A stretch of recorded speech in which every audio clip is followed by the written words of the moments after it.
Hi friends, ఓం సాయిరామ్. బాబా గారి ఆశీస్సులు అందరిపైన ఉండాలని మనస్ఫూర్తిగా కోరుకుంటున్నాను. అందరూ కూడా సంతోషంగా ఎప్పుడు ఆరోగ్యంగా ఐశ్వర్యంగా ఉండాలని బాబా గారి తరపున నేను కూడా మనస్ఫూర్తిగా కోరుకుంటున్నాను. ఈరోజు వీడియోలో సాయిబాబా పిలుపు ద్వారా మనకు వచ్చినటువంటి సందేశం ఏంటంటే, తొందరపడి నెట్టివేయకమ్మ. రేపటి రోజు నువ్వు అనుకుంటున్న గుడ్ న్యూస్ ఏదైతే వినాలనుకుంటున్నావో అది తప్పకుండా వింటావు. ఈ సాయిపై పూర్తి నమ్మకం ఉంచు అని బాబాగారు అయితే ఈరోజు మనకు ఒక చక్కటి సందేశం ద్వారా మన ముందుకు వచ్చారనమాట. బాబాగారు ఎలాంటి సందేశాన్ని మనకెందుకు తెలియపరచాలనుకుంటున్నారనేది ఆయన మాటలోనే విందాము. వీడియో మొదలుపెట్టే ముందు ఒక చిన్న రిక్వెస్ట్ అండి. ఈ సందేశం కనుక మీ అందరికీ మనస్ఫూర్తిగా నచ్చినట్లయితే తప్పకుండా మన వీడియోకి ఒక లైక్ అయితే ఇవ్వండి. కొత్తగా మన ఛానల్ని ఎవరైనా చూస్తుంటే కనుక ఛానల్ని సబ్స్క్రైబ్ చేసుకొని మరి కొంతగా సపోర్ట్ చేయండి. ఇప్పుడు బాబాగారి సందేశం విందామా. మరి ఇదిగో ఈ సాయిని కోసం ఒక శుభవార్తను తీసుకొచ్చాడు. అది ఎప్పుడో కాదు, రేపటి రోజున నువ్వు వినాలి అనుకుంటున్న గుడ్ న్యూస్ ఏదైతే ఉందో అది తప్పకుండా ఈ సాయి నీకు అందించబోతున్నాడు. శ్రద్ధగా ఈ సాయి చెప్పినటువంటి మాటలను మనసారా విను, తప్పకుండా నీకే అర్థమవుతుంది. ఈ సాయి చెప్పే మాటలను మనసారా నింపుకొని ఆ మాటలను నువ్వు ఆలోచిస్తున్నావు కదూ. నీతో నేను ఎన్నో చెప్పాలని అనుకుంటున్నాను, అయినా కూడా నా మనసును నా ఆధీనంలో ఉంచుకోలేనంతగా అలాంటి పరిస్థితిలో నేను ఉండిపోతున్నాను. నిజం చెప్పాలంటే నా పరిస్థితి నీకు అంతా తెలుసు. నా మనసులో మాట నీకు చెప్పుకోలేక ఇక ఎవరికి చెప్పేది బాబా చెప్పు. ఒకవేళ నేను చెప్పుకోలేకపోయినా ప్రతిదీ కూడా నీకు తెలుసు కదా. ఎందుకంటే ఆ మనసులో నువ్వెప్పుడు కూడా కొలువై ఉంటావు కాబట్టి నీకు అసలు తెలియదని నాకు బాగా తెలుసు. అయితే అందుకే నీకు ప్రత్యేకంగా నేను ఏది చెప్పుకోవాలని నేను ఇప్పుడు కూడా అనుకోను, అలాగే అనుకోవడం కూడా లేదు. ఏదైనా కానీ నువ్వు ఇచ్చినటువంటి జీవితమే కదా బాబా. అందుకే నువ్వు ఎలా ఆడమంటే అలా ఆడుతా. నాకు అలవాటైపోయింది. అందరినీ అసలు జీవితంలోకి ఎందుకు వచ్చేలా చేస్తావో తెలియదు. పాపం మంచితనంతో మొదట కూడా మనకు ఏ బాధ లేకుండా మనకే అనుకూలంగా ఉన్నట్టు ప్రవర్తిస్తారు. బంధాలు వాటి విలువలు తెలియని వారి జీవితంలో మనకి పరిచయం అవుతారు. అలాంటి వారిని వదిలిపెట్టుకోవాలని కూడా వద్దనుకున్నటువంటి పరిస్థితులు మన చుట్టూ ఎదురవుతూ ఉంటాయి. ఎక్కువగా నమ్మి సర్వం కోల్పోయిన తర్వాత కానీ జీవితం అంటే ఏంటో తెలియదు. ఎంత నాశనం చేసుకున్నామో తెలిసి తెలియని తప్పులు చేస్తూ మనల్ని మనము తెలుసుకోలేకపోయాము అని చెప్పి తను తప్పిన తర్వాత కూడా తెలుస్తుంది. తర్వాత నా అనేవారు ఎవరు లేక చెప్పుకోలేక అటు ఆ బాధను మరెవరికో వ్యక్తం చేయలేక ఎంతగానో అంటే నిజం చెప్పాలంటే చాలా నరకం చూస్తున్నాను.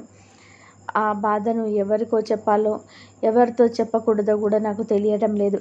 బాధ పెట్టిన వారిలో మార్పు రావడం అనేదిగా అసంభవం. వారి పూర్తి గుణగణాలు అర్థం చేసుకునేసరికి పూర్తిగా నేను ముగిసిపోయాను. కీలు బొమ్మలను చేసి నన్ను ఆడుకున్నారు.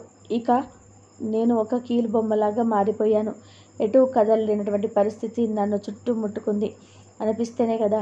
విపరీతమైనటువంటి కోపంతో నన్ను నేను చాలా బాధకు గురి అయ్యే విధంగా నన్ను నేనే చూసుకుంటానేమోనని అలాగే అనిపిస్తుంది. నాకు ఏమీ సంబంధం లేదు, అది లేకపోయినా బ్రతకవచ్చు, కానీ అర్థం చేసుకున్నటువంటి మనిషినని గౌరవం ఇవ్వనటువంటి బంధాలతో ఎందుకు ముడిపడుతున్నావు అని నేను కేవలం నిన్ను నేను అడుగుతున్నాను.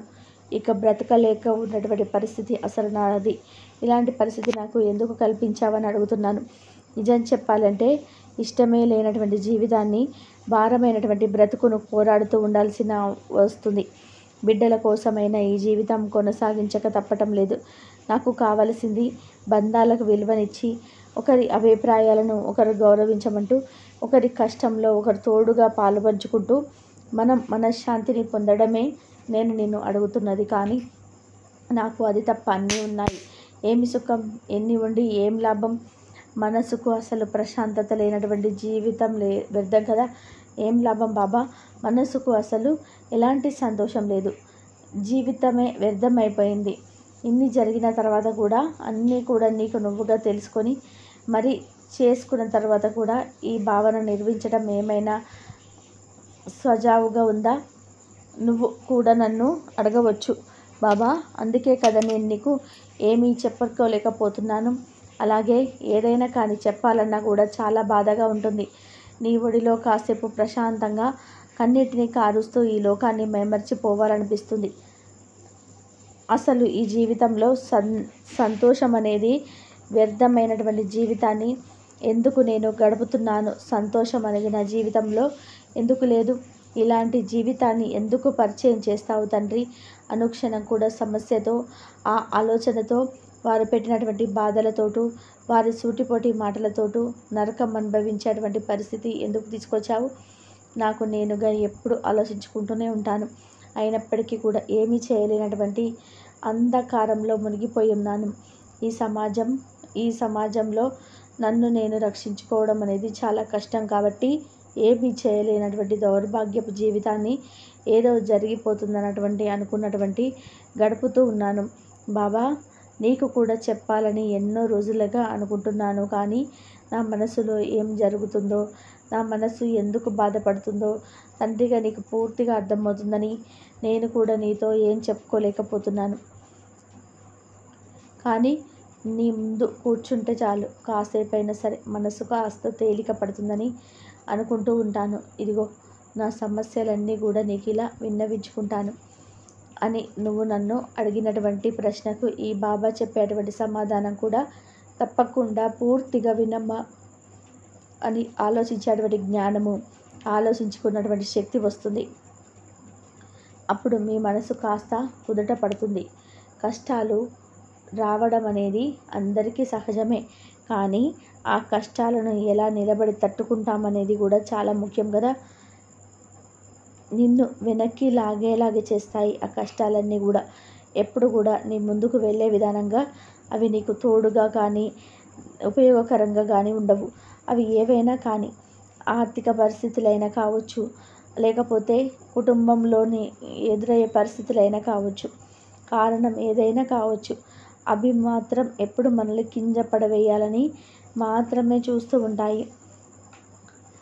అప్పటి వరకు మనతో ఉన్నవాళ్ళు, మన చుట్టూ ఉన్నవాళ్ళు మనల్ని ఎప్పుడు కూడా విడిచిపెట్టకుండా శాశ్వతంగా ఉంటారని చెప్పేసి ఇచ్చిన వారందరూ కూడా మన చుట్టూనే ఉంటారు.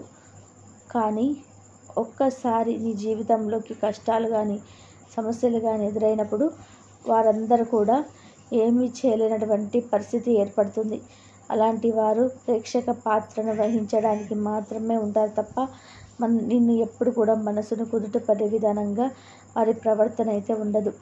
నేను ప్రశాంతమైన వాతావరణంలోకి తీసుకొని వచ్చే ప్రయత్నం ఎవరు చేయరు. మరి ఏమైనా మనకి కావాల్సినటువంటి ప్రేమను అందిస్తారేమోనని మనం ఆశగా ఎదురు చూస్తాం. అవి కేవలం నిజ జీవితంలో ఎప్పుడు ఉండవు. అవి నిజంగా మీరు కోరుకునే విధానంగా జరగదు. నీ జీవితంలో ఇక ఏది కూడా నేను పొందలేనేమో, లేదంటే నాకు కావలసినటువంటి ప్రేమను, అలాగే గౌరవాన్ని ఏదైనా సరే ఇంతటితో నా జీవితం ఇంతే కాబోలు అనేటువంటి ఒక నిర్ణయానికి వస్తారు. ఒకసారి కాస్త ఓపిక తెచ్చుకొని కాస్త ఆలోచన విధానాన్ని మెరుగుపరుచుకో. ఈ జీవితమే నాకు నేనుగా సృష్టించుకున్నటువంటి జీవితం అని నీ మనసును నువ్వు నచ్చ చెప్పుకో. అలాంటి ప్రయత్నం చేయి. సమస్య నుండి బయటపడకపోవచ్చు, కానీ ఆ ఆలోచన నిన్ను బలంగా నిలబడేలాగా చేస్తుంది. ఆ ఆలోచన నీ మనసుకు ప్రశాంతతను కల్పించేటువంటి ఎన్నో మంచి మంచి ఆలోచనలను తీసుకొచ్చే విధానంగా ఉపయోగపడుతుంది. ఈ విలువ ఇవ్వడం లేదని, అలాగే ఎవరో నిన్ను అర్థం చేసుకోవడం లేదని, నీకు సరైనటువంటి ప్రేమను అందించడం లేదని నువ్వెందుకు అనుకుంటున్నావు? నిన్ను నువ్వుగా ప్రేమించుకో, అలాగే నిన్ను నువ్వుగా అర్థం చేసుకో, నిన్ను నువ్వు గౌరవించుకోవడం నేర్చుకో. అలా మంచిగా పట్టుదలగా ధైర్యంగా నిలబడడం నేర్చుకో. ఆత్మవిశ్వాసంతో నిన్ను నువ్వు ముందుకు నడిపించేలాగా చేసుకో. అలాగే నీ బిడ్డలపై ప్రేమగా ఉండు. వారిపై ప్రేమగా ఉంటూనే వారు కూడా అర్థం చేసుకునేటువంటి పరిస్థితి ఏర్పడుతుంది. నిన్ను ఎవరైతే దూరం పెట్టాలని చూస్తున్నారో నువ్వు కూడా వారిని దూరం పెట్టు.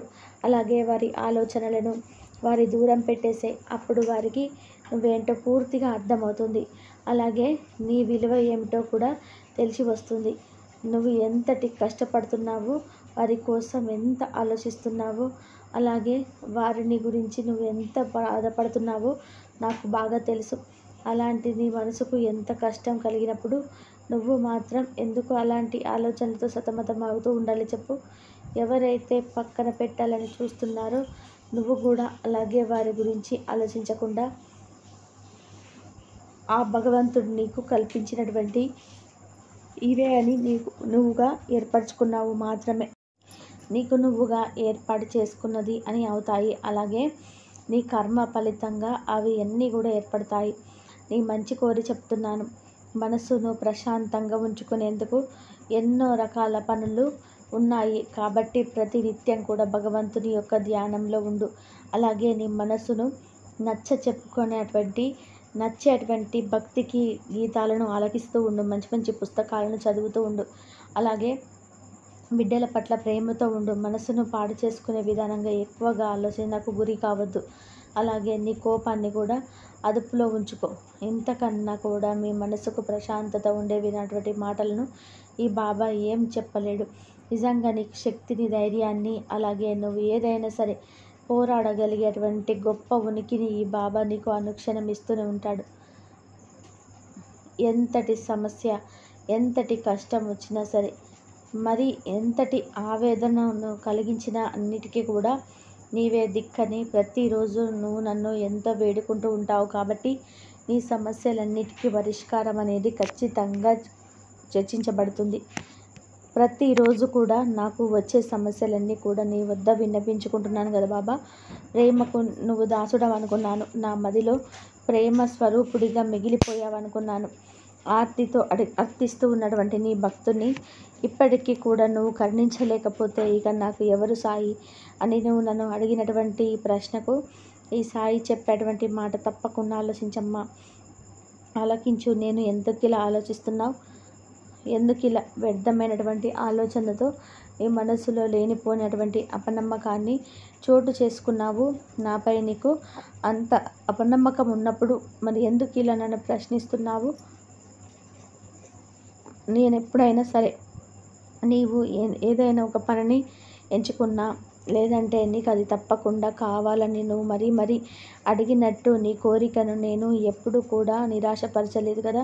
కావాలంటే ఒకసారి నువ్వే బాగా ఆలోచిస్తే ఈ సాయి ఏంటో నీకు పూర్తిగా అర్థమవుతుంది. జీవితం కానీ, విధి కానీ, నీకు వచ్చేటువంటి పరిస్థితులు కానీ, నీకు వచ్చినటువంటి ఫలితాలు కానీ, నీ చుట్టూ ఉన్నటువంటి వ్యక్తులు కానీ, ఇవన్నీ కూడా నీకు వ్యతిరేకంగా ఉన్నటువంటి సమయంలో కూడా నీకు తోడుగా నిలబడ్డాను. అది రుణం తీర్చుకోవడానికి బంధువులే, రక్త సంబంధికులే అవసరం లేదు. ఎవరితో మనకు రుణం తీర్చుకోవాలని రాసి ఉంటుందో వారి వరకు మనం సహాయం వెళ్తుంది. అలాగే మీ వరకు ఆ సహాయం వస్తుంది కాబట్టి నేను కూడా నీతో పాటు ప్రయాణించడానికి నాకు నీకు మధ్య రక్త సంబంధమే ఉండనవసరం లేదు. నీకు తోడుగా నువ్వు నన్ను ఎప్పుడైతే ఆర్తితో సాయి అని పిలిచావో అప్పుడే నీ వద్దకు నేను సాయిని నేను వచ్చాను. మీ చుట్టూ కూడా నిత్యం గమనిస్తూ తిరుగుతూ ఉన్నాను. నీతోనే కాదు, నా ప్రతి భక్తుల మదిలోనూ నేను, అలాగే వారి మనసులో, వారి చుట్టూరా నేను ఎప్పుడు ఉంటాను. వారు చేసే ప్రతి మంచి పని ఎప్పుడు కూడా నేను గమనిస్తూనే ఉంటాను. నువ్వు ముందుగా ఎలా ఉండాలని ఎన్నెన్ని ప్రణాళికలు వేసుకున్నా కూడా అది వ్యర్థమే. ఎందుకంటే ఎప్పుడు ఏం జరగాలో అప్పుడు అది జరిగేలాగా భగవంతుడు మంచి ప్రణాళికను ముందే నిర్ణయించి ఉంటాడు. మరి ఎందుకు ఇలా జరుగుతున్నటువంటి ఆ రోజు గురించి ఇప్పటి నుండే ఎక్కువ ప్రయాసపడుతూ ఆలోచిస్తూ అవన్నీ కూడా వ్యర్థమైనటువంటి పనులు. నిన్నటి గురించి చింతించకుండా, రేపటి గురించి బెంగపడకుండా చక్కగా ఈరోజు ఉన్నటువంటి జీవితాన్ని ఆనందంగా ఆస్వాదించాలని వారు నిజంగా అదృష్టవంతులు. కాలం అనేది అన్నిటికీ సమాధానం చెప్తుంది. ఎవరికి ఏది దక్కాలో అది దక్కేలా చేస్తుంది. ఎన్ని రోజులు కూడా నువ్వు కళ్ళు మూసుకొని ఎవరినైతే గుడ్డిగా నమ్మావో వారిని కళ్ళు తెరిపించి నీకొక మంచి గుణపాఠాలు నేర్పించాను అని అనుకుంటున్నావు. ఇప్పటికైనా ఎలా బ్రతకాలో, ఎవరిని ఎంతవరకు ఉంచాలో బాగా తెలుసుకో. నిన్ను ఎగతాళి చేసిన వారందరూ కూడా నిన్ను వేగంగా ముందుకు దూసుకు వెళ్ళిపోయారని అనుకుంటున్నావు. కానీ వారి వెనక్కి తిరిగి చూస్తే వారు ఉన్న చోటే ఉండిపోయారు. మరొకరిని ఎగతాళి చేస్తూనే అక్కడే ఉండిపోయారు. కాబట్టి ఇక్కడ వారి గురించి ఎక్కువ ఆలోచించవలసిన అవసరమే లేదు. కాలం వారికి మంచి సమాధానం చెప్పబోతుంది. నాకు ఏది కలిసి రావడం లేదు. అసలు అదృష్టం అనేది నన్ను ఎప్పుడు చేరుకుంటుంది? నేను ఎంత శ్రమించాను, నేను ఎంతగా బాధపడినటువంటి రోజులు కూడా, ఇవన్నీ కూడా నీకు తెలియదా బాబా? నేను నిలదీయడం కాదు. అదృష్టం ఎప్పుడు కూడా నీ చేతిలోనే ఉంటుంది. అలాగే కేవలం నువ్వు తీసుకున్నటువంటి నిర్ణయాలు మాత్రమే అదృష్టం నీ చెంతకు రావడానికి ఆధారపడి ఉంటుంది. నిర్ణయాలు మీ అదృష్టాన్ని కూడా నిర్ణయిస్తాయని తెలుసుకోలేకపోతున్నావు. అందుకు నీకు ఒక ఉదాహరణ చెప్తాను. ఒకరు నిరుపేదగా ఉండి కూడా అతని చేతిలో చిల్లి గవ్వ లేకుండా అతను శ్రద్ధ, సబూరి, నమ్మకం అనేటువంటి లక్షణాలను ఉనికి పుచ్చుకునగలిగితే అతని జీవితంలో ఎప్పుడో ఒకసారి తప్పకుండా ఐశ్వర్యంతో ఆనందంగా జీవితాన్ని గడపగలుగుతారు. అతను భగవంతుని యొక్క సన్నిధానానికి చేరుకుంటాడు.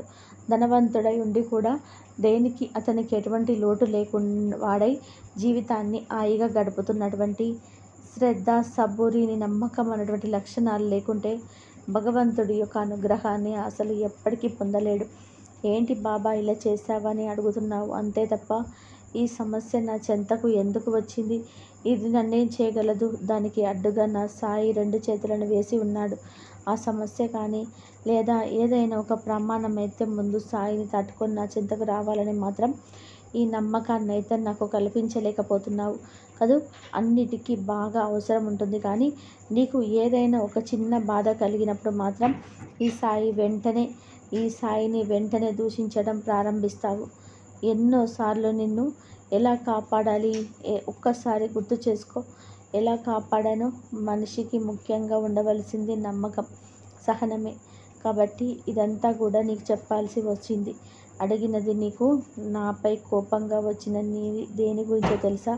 నీకు సరైనటువంటి గుర్తింపు లేదు, కష్టానికి తగినటువంటి ఆదాయం లేదు. ఇలా ఎన్ని రోజులని ఈ విధంగా బ్రతకాలి బాబా? ఏం పాప ఫలమో? ఇలాంటి కర్మను నేను ఇలాంటి జీవితాన్ని ఎందుకు ఇలా అంధకారంగా మిగిల్చాను? అయినా నేను సంతోషంగా ఉంటే నీకు చూడాలని లేదా బాబా అని నేను నిలదీస్తున్నావు కదా. నీ శ్రమకు తగినటువంటి గుర్తింపు తప్పకుండా వస్తుంది. ఎన్నో సంవత్సరాల నుండి నిరీక్షణ తప్పకుండా ఫలిస్తుంది. అలాగే మీకు అడుగడుగున అడ్డు తగులుతున్న వారిని అస్సలు పట్టించుకోవద్దు. వారు అలాగే నీ కష్టాన్ని దోచుకుంటున్నా కూడా నువ్వు మౌనంగానే ఉండు. ఎందుకంటే అది వారిని ఎట్టి పరిస్థితుల్లోనూ మంచిది కాదు. అసలు అలాంటి వారిని పట్టించుకోవద్దు. తప్పకుండా నీ ఆదాయం మెరుగుపడుతుంది. నీ కష్టానికి తగినటువంటి ప్రతిఫలం దగ్గర పరుస్తాను. ఈ ఆవేదనగా ఎక్కువగా నీకు నువ్వుగా అపనమ్మకాన్ని చోటు చేసుకునేలాగా చేసుకోవద్దు.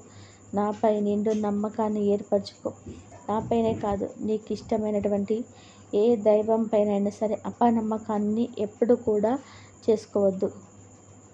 ఏ భగవంతుడు కూడా మీరు కష్టాల్లో చూస్తూ ఊరుకోరు. నీ శ్రమ ఏది కూడా వృధా పోదు. నీకు జీవితం పట్ల మంచి భావన ఏర్పడేలాగా గొప్ప సహాయాన్ని అందించబోతున్నాను. నీ బిడ్డలకు నువ్వు ఏదైతే ఇవ్వాలో అన్నీ తప్పక ఇస్తావు. ఆనందాలను, సంతోషాలను చూస్తూ మురిసిపోయే రోజులు రాబోతున్నాయి. నేనే స్వయంగా నీ వద్దకు వస్తున్నాను. తప్పకుండా నువ్వు నా ఉనికిని తెలుసుకుంటావు. ధైర్యంగా ఉంటావు కదూ. అలాగే నీ మనసును ప్రశాంతంగా ఉంచుకో. గడిచిపోయినటువంటి గతాన్ని మరలా తలుచుకొని నువ్వు ఎక్కువగా బాధ పెట్టుకొని ఉండవద్దు. దానివల్ల నీ ఆరోగ్యం కూడా దెబ్బతినే ప్రమాదం ఉంది. నేను చెప్తున్నాను కదా, మీ జీవితం సంతోషమయంగా ఉంటుందని. కోల్పోయిన వారిని నీకు అంది ఇవ్వలేకపోయినా కోల్పోయినటువంటి కొన్ని సంతోషాలన్నిటివి తప్పకుండా దక్కేలా చేస్తాను. ఈ బాబా ఎప్పుడు కూడా వెనకడుగైతే వేయడు. నీకు దక్కవలసినటువంటి జీవితాన్ని మీకు ఇచ్చినప్పుడు పొందేటువంటి ఆనందాన్ని మీరు ఎంతగానో ఆస్వాదిస్తారో మిమ్మల్ని చూస్తూ నేను కూడా అంతే మురిసిపోతూ ఉంటాను.